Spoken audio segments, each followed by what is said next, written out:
4th of July weekend has just concluded and a new week has begun.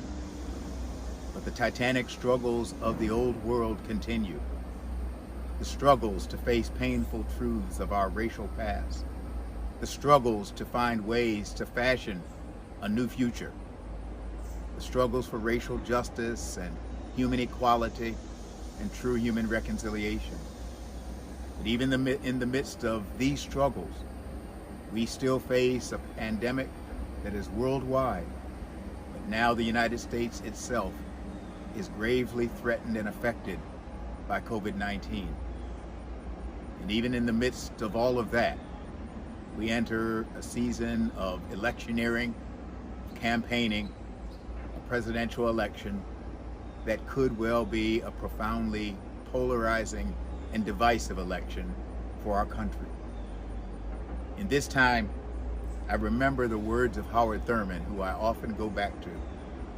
Dr. Thurman was one of the founders of probably the first interracial and interreligious church in the United States in San Francisco back in the 40s and 50s.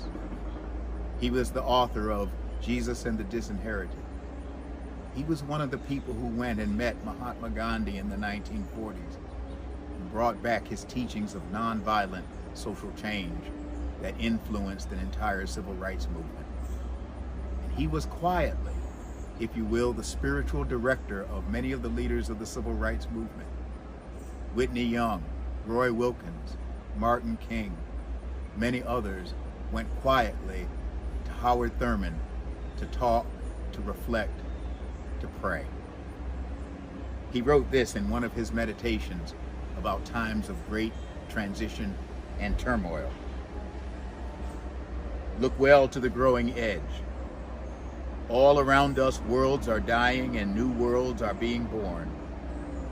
All around us, life is dying and life is being born. The fruit ripens on the tree.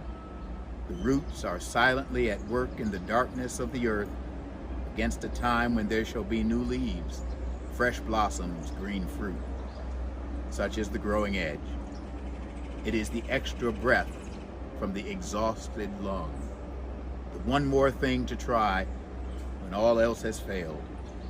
The upward reach of life when weariness closes in upon all endeavor. This is the basis of hope in moments of despair. The incentive to carry on when times are out of joint and men have lost their reason. The source of confidence when worlds crash and dreams whiten into ash. The birth of a child, life's most dramatic answer to death. This is the growing edge incarnate. Look well to the growing edge. God love you. God bless you. And may God hold us all in those almighty hands of love.